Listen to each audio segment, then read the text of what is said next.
everyone, it's November tomorrow, so I'm doing my November TBR, which from the thumbnail you could probably guess is a bit extravagant, but there's a reason for this. So, here we go. First up, there's this pile. These are all library books, so I kind of need to read them because they're going to need returning. So I currently have on the go The Search for Wandler. This is by the chap who wrote the Spiderwick Chronicles. I'm not going to try and butcher his name. I'm currently a third of the way through, so I should finish that in a couple of days, which would be quite nice. I've also got Keen's Company by Ian Gale on the go. I'm that far through, so I kind of need to finish that as well. I'm not sure if it will yet. It's a bit dry for my liking. Then I've got Gillian Anderson and Jeff Rovin's A Dream of Ice, which is book 2 in the Earthend saga. Last month I read book 1, Vision of Fire, really enjoyed it. So this is the next part in the trilogy.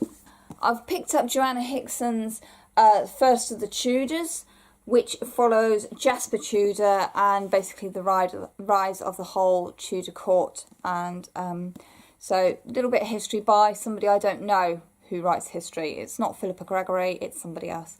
So I thought I'd give that a go. Whether it gets read, I don't know yet. There's Once Upon a Tower by Eloisa James, which I really want to read because it strikes me as a Regency Rapunzel retelling. So I'm quite intrigued by this one. But again, it's due back on Tuesday. And then Empire of Storms by Sarah J. Maas. I've had this out for 4 weeks now and I haven't read it yet. I do want to read it. I do want to read the series. But I just haven't got around to this one for various reasons. So my library books. And there's this pile. These are my Fairy Loot books that I haven't actually read yet. So I've got Amanda Foody, Daughter of the Burning City, which was July's box. And because I got my box late after I was on holiday, I haven't got around to reading this one yet. It's there. It's by the bed waiting. There's last month's book, Even the Darkest Stars. This is by Heather Fawcett. I just had so many books to read last month. I haven't actually got around to putting this one on the list yet. And a spoiler, if you've not seen October's box yet. Okay, so big spoiler. So, Forest of a Thousand Lanterns by Julie C. Deo. Obviously, it's just arrived. I haven't got around to doing that yet.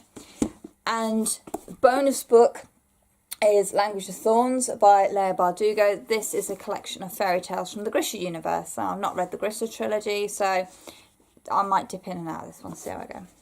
So that's what I kind of have to read to get up to date with everything else being picked up at the moment.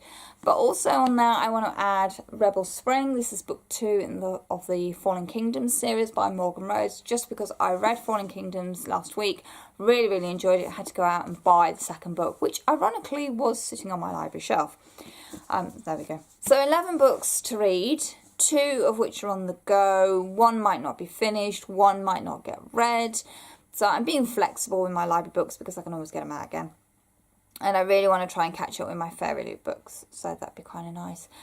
I am in the process of actually collecting all the books in the house that I haven't read and making a note, putting it in a jar for a TBR jar, which may come into effect next year because it's getting kind of scary how many books are just sat on the shelf and not being picked up at the moment. So I need to be consciously aware that I have books that need reading. But there we go. Let me know what you're reading this month. Anything on my list you've got yourself? Be cool to share reviews. That'd be kind of fun. As always, my social media links are on Goodreads, Twitter and Instagram, all down in the box below. So as always, thank you very much for watching and happy reading. Bye.